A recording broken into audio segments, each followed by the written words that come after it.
exciting, and physically demanding sport in the world. Stay tuned and you'll see why. The AMA National Championship Motocross Series is coming up next.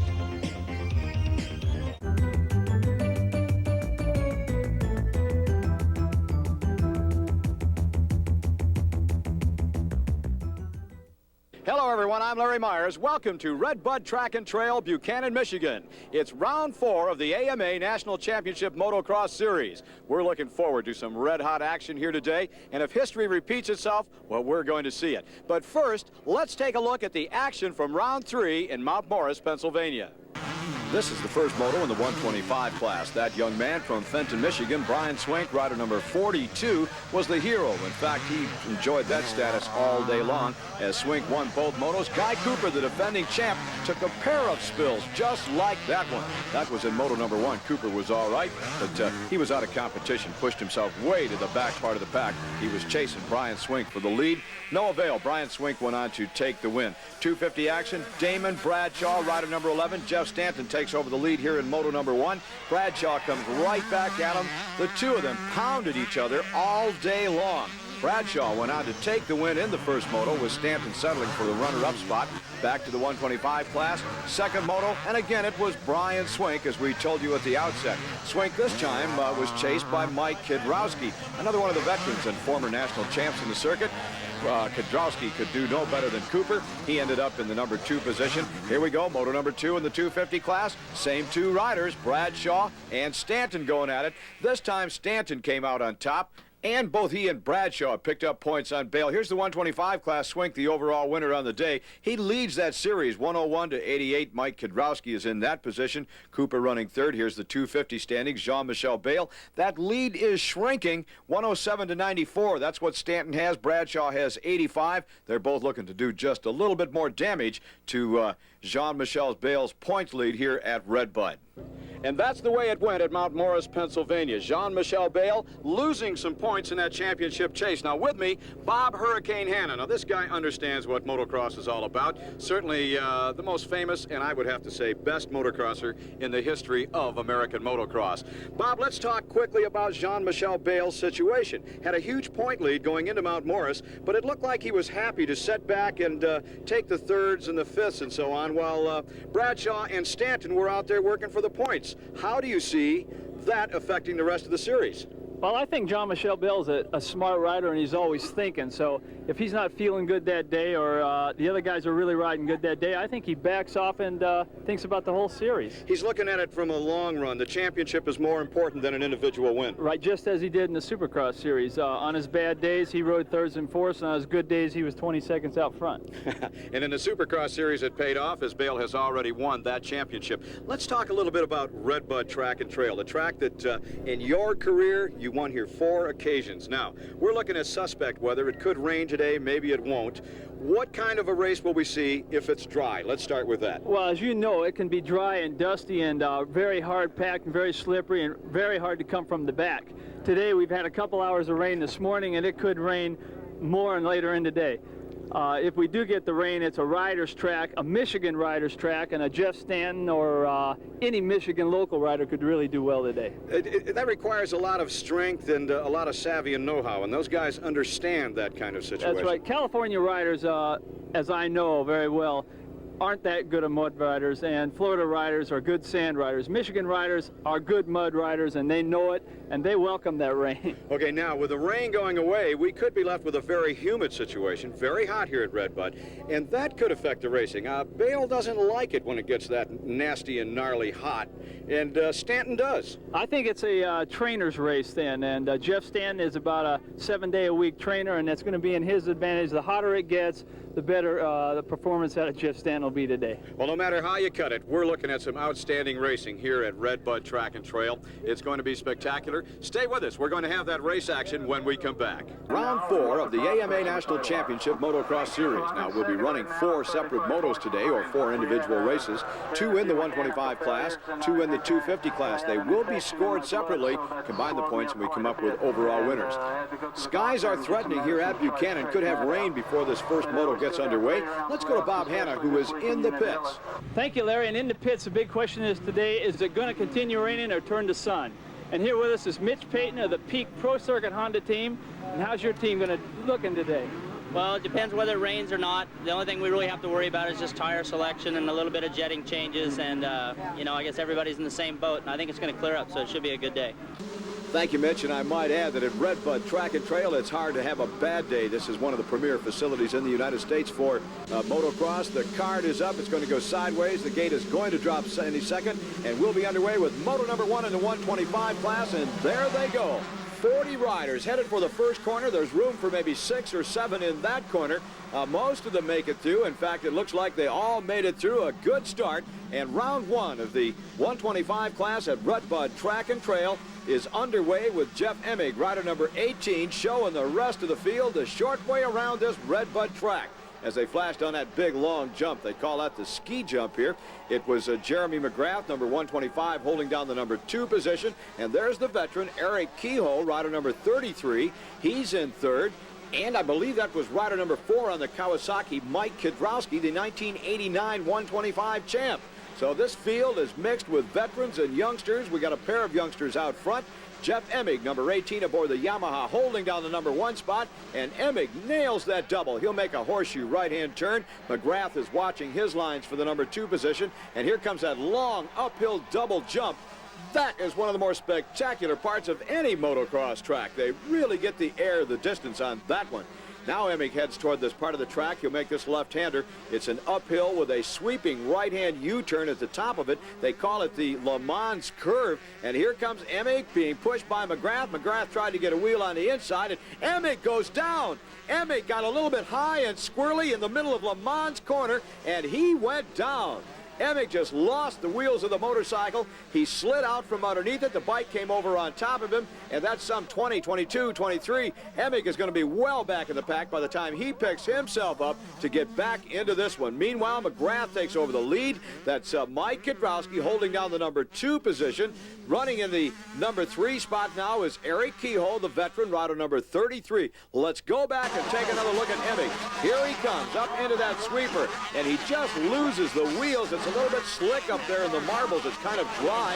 Wheels went off from under him. Emig slid out. That's all she wrote. He's not going to be a factor in this one.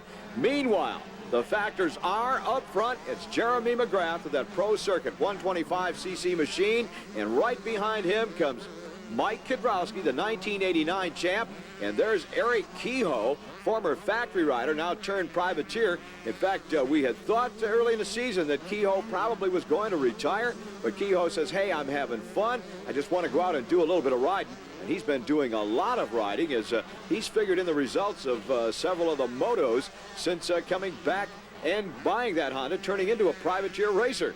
But out front, Jeremy McGrath holds down the number 1 spot. He's being pushed by Mike Kiedrowski as they make their way around this Red Bud track. Kiedrowski goes to the inside, and Kiedrowski takes over the number 1 position.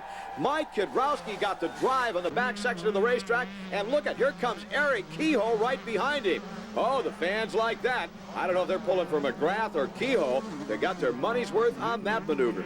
McGrath was passed in short order by both Kiedrowski and Eric Kehoe. Now, it looked like Kehoe was watching the moves that Mike Kiedrowski had made, and when Kiedrowski blew by McGrath, he made up his mind that, well, he had no choice. He either had to go with him, or he was going to be left back on the line with nowhere to go.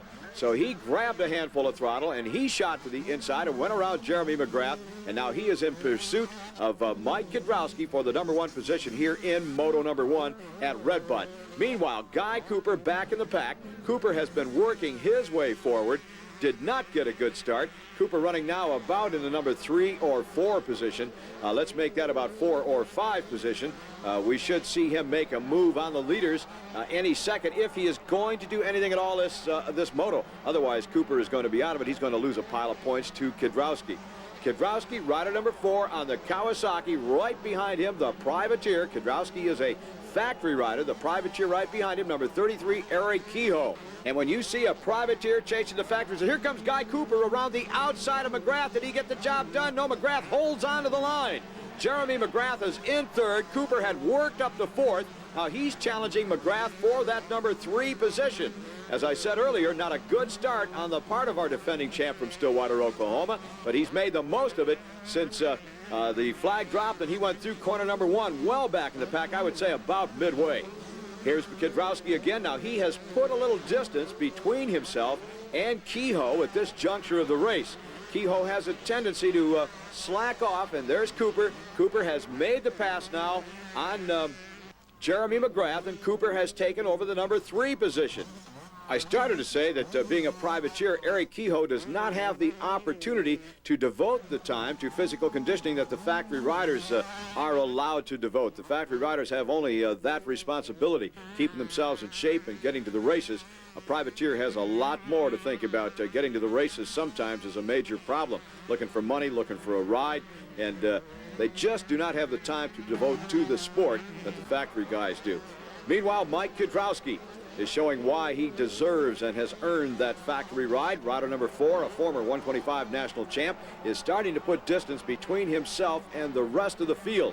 I would imagine as we get into the late stages of this one that even if Cooper is able to make the pass, and he has made it, that will drop Eric Kehoe back to the number 3 spot, but he's going to have more company there as Steve Lamson is charging. He is closing on Kehoe back in that number 3 position. Meanwhile, the Kawasaki ace, Mike Kidrowski, is out front and feeling his oats. Why shouldn't he? He's got this one well wrapped up. Just a few more corners to go, and he'll take the checkered flag in moto number 1. Now, don't forget, each motocross race consists of 2 individual motos. They're 30 minutes long plus 2 laps, and this is only the first moto in this 125 class. They'll come back and do it all over again. Now, each moto is scored independent of the other one, in that the same amount of points are awarded for winning the first moto as winning the second moto. There's Guy Cooper, who has moved to the number 2 position, and Kidrowski takes the checkered flag. The overall win, I started to say, is determined by the combined points that the riders obtain in each of the 2 motos. It's round 4 of the AMA National Championship Motocross Series. It's being brought to you in part today by Power Sports of California, world leader in motorsports television and video production. The opening moto of the 250 class about to get underway. There's Jean-Michel Bale, Team Honda rider. He's leading the championship series. There's a look at Mike LaRocco, Team Suzuki. He's from nearby LaPorte, Indiana. He'll be a threat out here today. Here's our defending champion from Sherwood, Michigan, easily the crowd favorite, Jeff Stanton. Earlier, Bob Hanna talked to Stanton in the pits. We finally caught up with our 1990 250 Outdoor National champion, Jeff Stanton. How's it feel to be at your home track today? It feels real well. Here at Red Bud, I live just 50 miles from here, so always look forward to coming here and doing well in front of the hometown crowd. How's this championship look to you? You're really looking forward to winning it, or does it mean a lot to you to back it up last year's win? Yeah, it means a lot. Try to win it 3 times in a row. I backed it up in last year in 90 and here in 91. Looking forward to backing it up. Had a terrible race in Hangtown due to all the mud and the water, but looking forward to capturing this title once again. Another Michigan hometown favorite is Mike LaRocco. I was talking to you earlier today, and you said you don't care if it rains or sunny. You like the mud. Yeah, I grew up here, and it's rained, I don't know, probably every other weekend at one time. But, you know, the mud don't bother me. I don't really like getting dirty, but, you know, I could do it if I had to. If you get a hole shot, you won't get too dirty today. That's right. You are Suzuki's #1 hopeful for the 250 championship. Does it put a little pressure on you? Well, as far as the championship goes, I missed a few races because of my wrist injury, but the pressure is, you know, just myself. I want to go out there and win for myself, you know, and for Suzuki, but no added pressure, just, you know, from what I can take for myself. And we'll offer our thanks to Bob Hurricane Hanna for filling in on the microphone today. Bob, employed by Suzuki, and usually you'll find him working with the riders or on top of a motorcycle doing some testing. Has won more national championship victories than anyone in the U.S., and he is still very capable of going out and placing well, if not winning a national or 2 per year. The gate is dropped. The first 250 moto is underway, and the field heads toward corner number 1. One rider off to the side. We see him nose into the hay bale. There are a couple of them down. They're up. They're all right. They're going to try to get back in it, but count them out of the fight for supremacy in this one. That battle will be between Jeff Stanton, the defending champ, rider number 1, Jean-Michel Bale holding down a number 2 position. He is the points leader. It was Damon Bradshaw, rider number 11, the Charlotte, North Carolina Yamaha rider, 18 years of age, who was in 3rd. Those same 3 riders, led by Jean-Michel Bale, then comes Stanton, then Bradshaw, are 1, 2, 3 in the 250cc National Championship point standings. So the riders you would like to see up front are there, and we have got a battle going in the first moto of the 250 class. Look at the air and look at the distance these riders are getting off the top of that uphill pipe jump. We call it a pipe jump, and Bale is going to the outside. He's challenging, but Stanton slammed the door. Here comes Bradshaw to the outside of Bale. He takes over the number 2 position, and Bradshaw is not done. Through Monza curve, and Bradshaw gets an incredible drive, and he takes over the number 1 position. What a move by Bradshaw. Let's go back and take a look. Now watch him. He's coming up on the outside of Jean-Michel Bale. He cuts to the inside, passes Bale, and before Stanton could even figure out he was there, he was by him. Damon Bradshaw has taken over the number 1 position in moto number 1. Stanton right behind him, and Jean-Michel Bale, our series points leader, is running in the number 3 position. Now heading into this Buchanan race, Jeff Stanton, our defending champ, he's currently shown here in the number 2 position. He's got the number 1 on his motorcycle. In fact, has won this 250 crown the past 2 seasons. Was in 2nd place in the national championship point standings after 3 events. He was 13 points behind Jean-Michel Bale. Bale had 107 points, Stanton with 94 points. Bradshaw, on the other hand, is running in 3rd place in the national championship standings. He is just 9 points behind Stanton. He has 85 points. So these 3 riders will more than likely decide the championship crown. Power Sports Video Production. It's round 4 of the AMA National Championship Motocross Series. We're at Redbud Track and Trail, Buchanan, Michigan. I'm Larry Myers. This trio of riders led by this young man, Damon Bradshaw, 18 years of age from Charlotte, North Carolina, a boarding Yamaha rider number 11, have led this talent-loaded field since the outset of this, the first moto in the 250 class. Stanton was the early leader. Bradshaw passed both Stanton and Bale as Bradshaw had gotten off the line in 3rd to take over the lead. That was Jeff Matasevich, number 7. He's followed by Ward, rider number 3, then Mike LaRocco, rider number 6. And that was the battle for 4th, 5th, and 6th positions. In the closing stages of moto number 1, Bradshaw starting to stretch it out just a little bit. He's opened up about a 5 or 6 bike length lead in that uphill pipeline jump. Earlier I started to comment that pipeline jump got its name because of the big drainage pipe that's built at the base of the second half of the jump, and it provides a conveyance or a way for spectators to get from one side of the track to the other. The action on pipeline jump is always spectacular, a long uphill steep jump, and it certainly has its share of spectators. Bradshaw picking him up and laying him down. We're in the late stages of moto number 1, and for all practical purposes, it's all over. And wait a minute, Jeff Stanton has taken over the lead in moto number 1. That's Stanton. He's followed by Bale. I don't see Bradshaw. The riders go down into a low portion of the racetrack. The camera pans back. There's Bradshaw. Bradshaw evidently running off the course or crashing out of sight of the camera. He's dropped all the way back to the number 3 position. The moto now being led, and look at the mechanics on the sideline waving their arms in encouragement by Jeff Stanton, rider number 1. Jean-Michel Bale, there he is, rider number 8 in the number 2 position. It's going to be a dogfight between these 2 riders for the checkered flag. It looked like Bradshaw had it all sewn up. He was easily maybe 15, 20 bike lengths, and Bale tries to sneak through. Jean-Michel Bale tried to get a wheel on the inside, but Stanton had no part of it. He just kept the throttle turned on, got to the corner first, slammed the door. Down in the low portion of the racetrack. They're going to go up the uphill double jumps. They're going to head toward that pipeline jump, make a left-hand corner, come back around there. They're at the bottom now, the lowest section of the racetrack. Now comes this right-hand sweeper, and here's the pipeline jump coming up.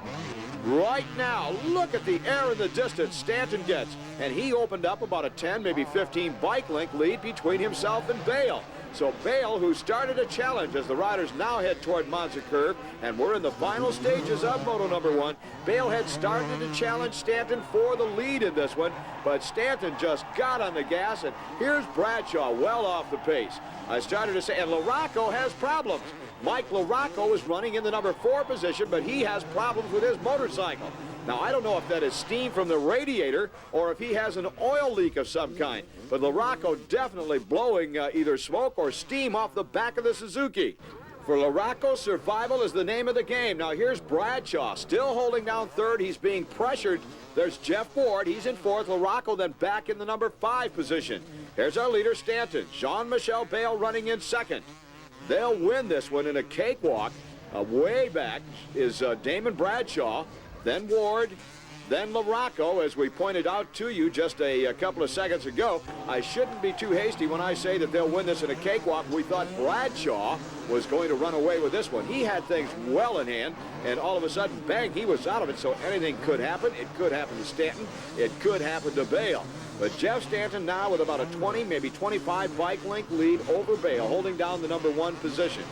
Bradshaw, Bale, and Stanton, all three riders will be very, very cautious on this last go-around. Stanton in particular holding down that lead. In fact, maybe he's a little too cautious because Bale is starting to close again on him. This is the last lap of Moto #1. Now, what the rider does not want to do is throw it away at this last second. Stanton doesn't want to give up that #1 spot. Bale certainly does not want to give up second to Bradshaw. And Stanton crosses the finish line. He takes the checkered flag and wins Moto #1. Jeff Stanton, the defending champ, in front of the hometown crowd, gives them something to cheer about as he takes the checkered flag. There's Jean-Michel Bale. He'll finish second. And there's Bradshaw's going to be third. Jeff Ward fourth. We're in Buchanan, Michigan for round 4 of the AMA National Championship Motocross Series. We've got a lot of race action still to come. But first, let's go to Bob Hanna for a look inside motocross.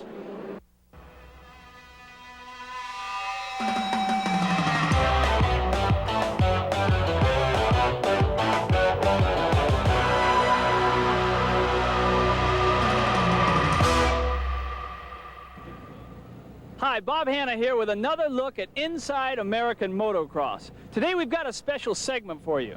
I'm going to run you through the 5 cardinal rules of motocross technique.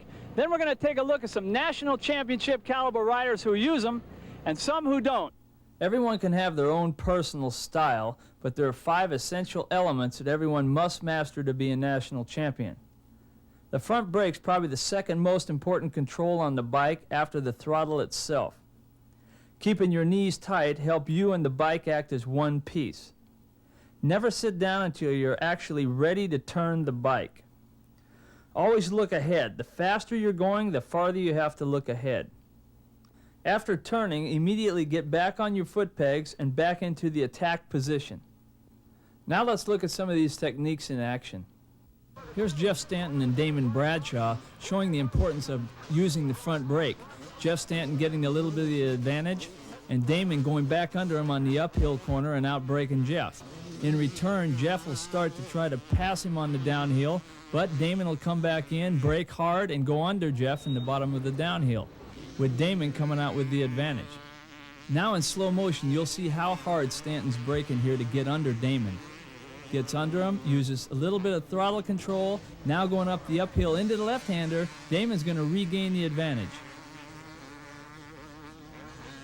Here you see Jeff Stanton and Ricky Johnson demonstrating on how important it is to keep those knees tight in a rough area in the track. Down these rough straightaways, you can lose control at any time. Now we'll watch this in a little bit of slow motion. Now watch Ricky Johnson's bike on your right. He's going to start hitting some whoopties. He's going to stand back up, and luckily he's standing as he hits this third bump here, and his bike takes a real severe swap to the left, right there. That shows you why you want to be one piece with your motorcycle. Both coming into this corner, they're both very tight. Sit down at the last moment. So keep your knees tight. Here's Jeff Stanton on the #1 bike showing us when to sit down in a turn. At the last possible moment in this slow motion, you can see Jeff sits down and immediately stands back up to let the bike work up the uphill. One more time. Standing up, just as he starts to turn, he sits down, starts his turn. Immediately when he's finishing the turn, you'll see him stand back up and allow the bike starting to work going up the uphill. Perfect technique. That's where he gets that #1 plate. Again, remember, don't sit down till you're ready to turn, and as soon as you're out of the turn, get back up on those foot pegs and allow the bike to start working. Here's a great shot of Guy Cooper demonstrating when to get back up on those foot pegs after you're exiting a corner.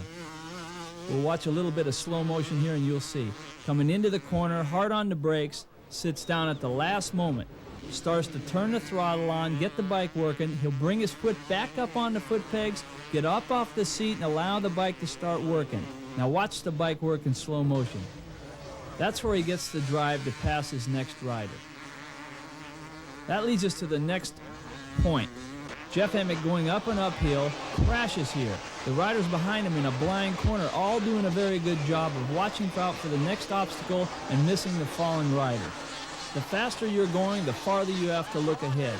Always remember, look for the next obstacle.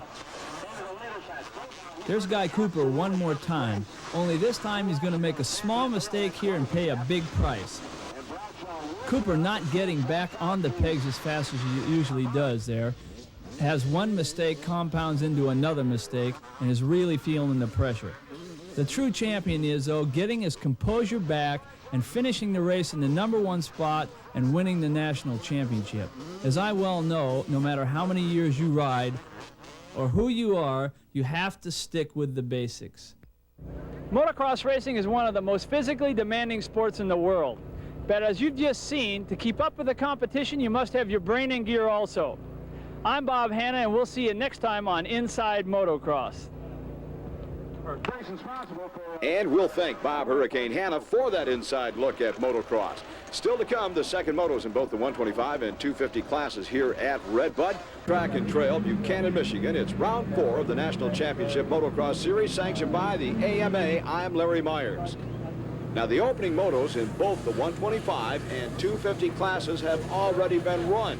We still have a pair to go, the finales in each of those classes. Meanwhile, we're in the pits at Suzuki. Bob Hanna is there. Let's see what he has to say. Thanks, Larry. We're here with Guy Cooper in between motos. The first moto, you got kind of a bad start, 10th or 11th place, but worked up to second. How'd you feel?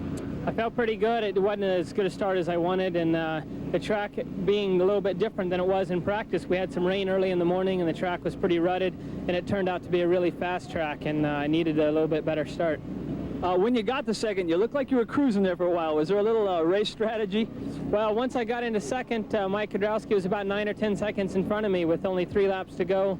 I could have put every bit of energy I had for that last 3 laps and maybe caught him, but catching someone and passing him is 2 different things. So I've got the whole next moto, 30 minutes plus 2 laps. Second moto counts for the overall. I think that's a smart way to play the game, don't you? I think it'll work out all right. I just need to get a good start, and you know, the temperature needs to stay this way, and I'm ready to go. That hot temperature is good for you being from Oklahoma, is that right? Yeah, this is the way I've been practicing it. All of us are getting tired out there, but I feel like my training hopefully will show that I've been out there. I'm sure it will. Good luck in that second moto, Guy. Thanks, Bob. So the second set of motos in both the 125 and 250 classes about to get underway in this Malcolm Smith Racing Products sponsored national at Redbud, Michigan. I shouldn't say Redbud, it's Redbud Track and Trail. We're actually in Buchanan, Michigan, just a couple of miles from the St. Joe River and right in the middle of some of the great farmland of Michigan. Skies are still overcast, but the rain that, that we thought we were going to have earlier today has held off. The umbrellas that you see are actually for the hot sun that peeps through the clouds every once in a while. On the starting line, the 125cc class, Moto 2 just about set to get underway. The riders have shifted into gear. They're eyeing that gate. As soon as it drops, it does. They want to go, and they do. The 125 class is underway for the second time today. Around corner number 1, and we have a pileup. Look at that. One rider through the hay bales. That's why the bales are there, folks. It stops them from getting over to the other portions of the track or busting into the crowds or into some of the hard fences or trees that line this Redbud track. So the bales provide that buffer barrier and certainly did their job that time. And who is out front in Moto number 2? It looks like Eric Kehoe, and it is. It's Kehoe, followed by Jeremy McGrath. Jeff Emig, number 18, was in third. Rider number 12, Ron Tishner, fourth. Then the riders were bunched together. They're too confusing to separate. We'll wait till they come back around after they spread out just a little bit, and we'll be able to tell you who's in second, third, fourth, right on down the line. But right now, it's the veteran Eric Kehoe holding down the number 1 spot, followed by the sensation Jeremy McGrath out of the West Coast aboard the Peak Honda 125. McGrath earlier this year, in fact, at round 3, broke his leg and broke it quite severely, I might add.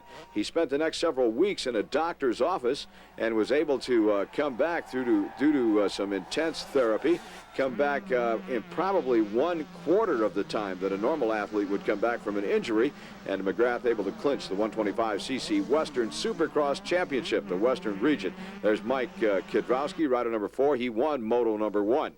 Right now it's Eric Kehoe, the veteran aboard the Privateer Honda. Rider number 33, he's out front. Right behind him comes Jeff Emig. He was the early leader in moto number 2. Then fell on the opening lap. Third place is McGrath. Tishner, fourth place. Mike Kiedrowski is up there. Looks like Guy Cooper is running in a number 5 position, and Kiedrowski 6th. Cooper, the defending champion in this 125 class, he finished second in moto number 1. He has won here at Redbud on at least 2 different occasions, and possibly 3. I'd have to check the record book on that. Now, the rider not in sight. We've not had a look at him all day, as a matter of fact, as we take a look at number 33, Eric Kehoe out front. He's chased by Emig, then Jeremy McGrath, Ron Tishner, and behind Tishner comes Guy Cooper and Mike Kiedrowski. Started to say the rider we have not seen is rider number 42, Brian Swink from Fenton, Michigan. Swink was our points leader coming into this round today. Now, his finish in moto number 1 was a creditable 6th place, and I say that because Swink started way at the back of the pack, and he's done the same thing here in moto number 2. Now, whether or not he'll be able to move forward to the same type of ride that he had in moto number 1 remains to be seen. Eric Kehoe, rider number 33. He was doing extremely well in the opening round of motos here at Redbud. Then all of a sudden, Kehoe seemed to run out of gas, and we pointed out to you that he is prone to do that. He just does not have the advantages of the factory riders when it comes to training. He does a lot of the work on his bike all by himself. That doesn't leave a lot of time left over. Kehoe is out here racing no longer to win a championship. He admits that that's a pretty unreasonable situation for him to be in. And Mike Kiedrowski moves to the inside of Guy Cooper. And Kiedrowski has taken over the number 5 position. He took it right away from Cooper. Meanwhile, out front, it's still Eric Kehoe, number 33, being chased by Jeff Emig. It's the rookie, that classic confrontation against the veteran. Here's the battle now for the number 3 position. Jeremy McGrath trying to hold off another veteran, a former national champ. Back to the front, and Emig is still crowding, still pushing, and still pounding Eric Kehoe over rights to the number 1 spot, and there again was the battle for 3rd this time. Kiedrowski snuck to the inside, and Kiedrowski made the pass.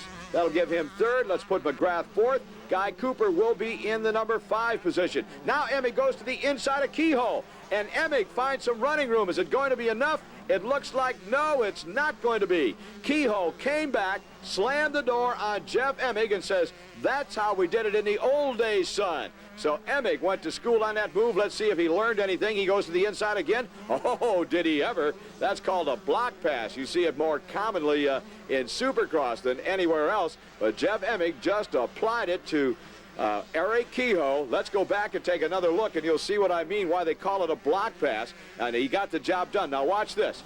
Emig just goes to the inside, and he runs Kehoe right up to the wall. He's slowed down a little bit. Track and trail, that white flag you see waving indicates that we are on the final lap. Just 1 lap to go, and when you're leading a moto, boy, does that sight not look good. You bet it does. That's when you start hearing all the funny little noises in your engines, and you start imagining things. You imagine the noises. You say, is it going to hold up? Will it make it through 1 more lap? Can I make it back to the checkered flag? Jeff Emig out front is wondering that. Eric Kehoe is wondering, will the moto never end? He's had Mike Kiedrowski dogging his rear wheel for the past several laps. Kiedrowski has not been able to get around. It's the classic confrontation. We've got age on the part of Kehoe. He's a privateer. We've got the youth, and we've got the factory bike. That's all Mike Kiedrowski's makeup. There goes Kiedrowski to the inside, but Kehoe had the good line. That's the experience coming through. He had the good line, and he was able to hold the charge of Mike Kiedrowski off. So Eric Kehoe holds down the number 2 position, followed by Mike Kiedrowski running in the number 3 spot. This is a motocross battle. Kehoe and Kiedrowski going at it for 2nd and 3rd. Kehoe has tried to stick a wheel in on almost every corner. I shouldn't say tried. He has put the wheel in. And every time he does, the veteran Eric Kehoe either breaks it off or slams the door in his face. We're in the last stages, and Kiedrowski has made the pass. Mike Kiedrowski has moved up to the number 2 position. Kehoe, now running in 3rd, has relaxed his pace considerably. The major warfare is over, and he knows it. He could have kept it up a little while longer, but wasn't to be. Kiedrowski got the job done. While Jeff Emig crosses the finish line, takes the checkered flag. Kiedrowski 2nd, Guy Cooper's going to come in 3rd. Those riders in between the 2 front runners and Cooper, all lappers. Round 4 of the AMA National Championship Series. I'm Larry Myers. On the line, the 250 class for the second and final moto of the day. We've already gone through a pair of 125 motos and the opening moto in this 250 class. Now, Jean-Michel Bayle, the series points leader, we just had a glimpse of him, rider number 8, finished second in that opening moto to his teammate Jeff Stanton, who was the winner and defending champ in the 250 class, and the heavy crowd favorite as the gate goes down here in Michigan as he comes from nearby Sherwood, Michigan. And who gets the whole shot in moto number 2? It's going to be Damon Bradshaw. Right behind him comes, it looks like it is Jeff Stanton as they round the corner. Now, Bradshaw was the early leader in the first moto, and he looked like he had it in the bag, but at the last second, on one of the later laps of the moto, I shouldn't say last second, I should say in the late going of the moto, Bradshaw crashed all by himself and gave up that number 1, and if you gave up the number 2 position, as Stanton and Bayle made the pass. But in moto number 2, Bradshaw coming right out of the box. He's wasting no time as he takes over the number 1 spot right out of the gate. So it's Bradshaw, rider number 11 aboard the Yamaha, running in the number 2 position, the defending champ and the rider that won the opening moto, Jeff Stanton from Sherwood, Michigan. In third, it's the series points leader, Jean-Michel Bayle. These riders headed for the uphill pipeline jump. And there go first and second. It's Bradshaw and Stanton goes to the outside, then cuts to the inside of Bradshaw. Nowhere to go, but Bradshaw knows that he has company. It's Damon Bradshaw, Jeff Stanton, Jean-Michel Bayle in the early laps of this, the second moto in the 250 class. Now, I've pointed out to you on several occasions that Jean-Michel Bayle is the series points leader. Now, when Bayle was leading the Supercross series, what he did was slack off the pace, and Stanton had some kind of a problem there. He almost come unglued from the motorcycle, but he got it back in order and held on to that number 2 position. I started to say that Jean-Michel Bayle slacked off the pace, and he would set back and watch the riders in front of him. He would look for mistakes. If the mistakes materialized, he would try to make a pass. There goes Stanton to the inside, but Bradshaw slams the door one more time. Stanton made a run at Damon Bradshaw, but Bradshaw was able to hold the Honda ace and defending champion off. Now, I was talking as the riders disappeared down that long ski jump. That's what they call it here at Red Bud Track and Trail, and it's big enough to be a ski jump, believe me.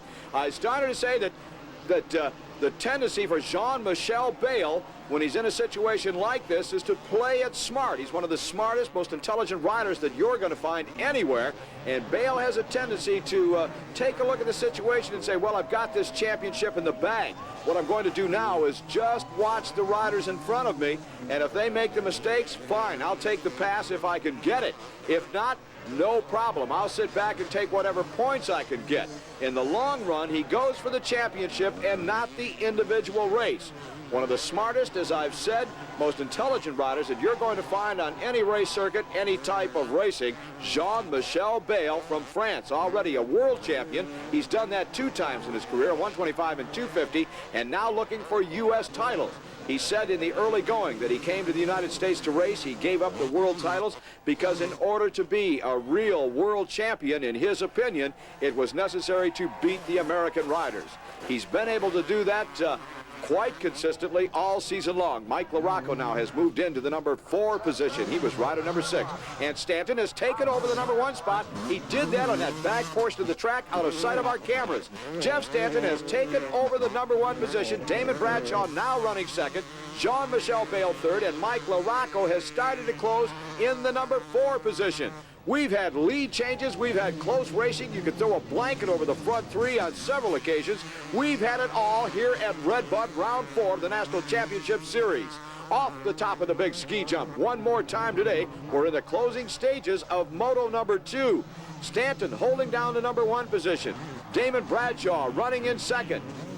Third place, Jean-Michel Bayle. In fourth, it's Mike LaRocco. They're that close together on the bottom part of the racetrack. Here's that double jump. And Bradshaw, for the first time today, turns it into a triple. He just jumped by. He blew by Jeff Stanton to take over the number 1 position. What a move by Damon Bradshaw. They've not been tripling that portion of the racetrack.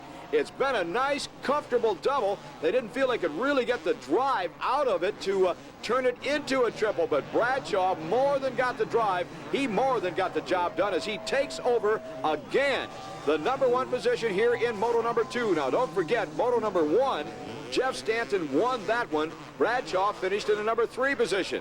So if they stay in the same position that they're in right now, they will both gain points on Jean-Michel Bayle, and Jeff Stanton will be the overall winner of the day.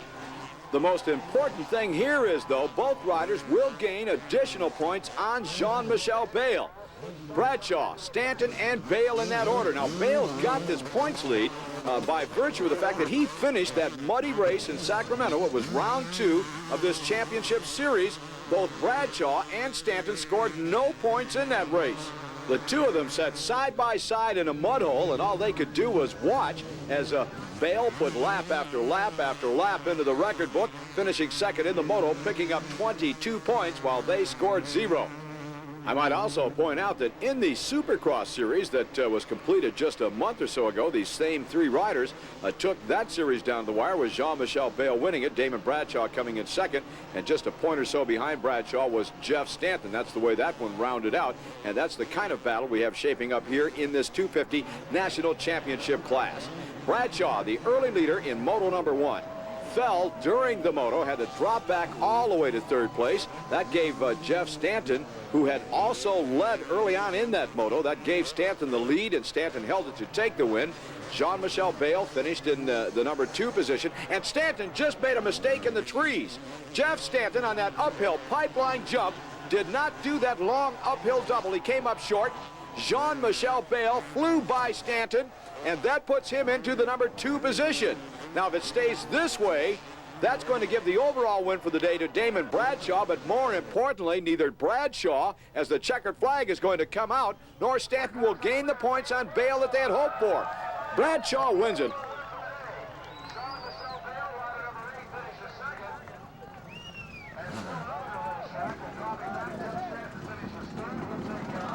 Let's go back and take another look at that pass. Now, you'll see Jeff Stanton coming through the trees, and he's going to come up a little on the short side. He just doesn't complete the jump. Bayle makes the pass and takes over 2nd place. That's the difference for overall. Here are the point standings after 4 rounds. In the 125 class, Kidrowski is back on top with 135. Then comes Cooper, Swink, Bolin, and Kehoe. Let's take a look at how they stand in the 250cc class. As Jean-Michel Bayle still on top. Stanton and Bradshaw each gained a point. They're running 2nd and 3rd. Then Larry Brooks, Jeff Ward rounding out the top 5. Brooks, incidentally, the top privateer. We'll be back with the winners. So a hot day of racing, and I mean that more ways than one. At Red Bud, it's all over. Round 4 is history. Mike Kidrowski wins the 125 championship, and Mike, in the process, you regained the points lead. Yeah, it feels good. I'm in the points lead, and you know, I hope to keep it. It was a good day here at Red Bud. We had a little bit of rain this morning, but the track, you know, ended up pretty well, and I did pretty well myself. The competition just seems to get tougher and tougher in that class. Yeah, there's, you know, a good 8 guys that can win, and, you know, it's up to the guy that's the strongest and gets the best start, and, you know, his luck goes his way, and today it went my way. Now, when I say it was a hot day of racing, as we give our congratulations or offer them to Mike Kidrowski, and I said I meant that 2 ways. Not only was the racing action good, but check out Damon Bradshaw. He just finished that 250 moto a couple of moments ago, and he's still flushed and feeling the effects. And Damon, it's got to take its toll when you're racing out there in this kind of temperature and humidity situation.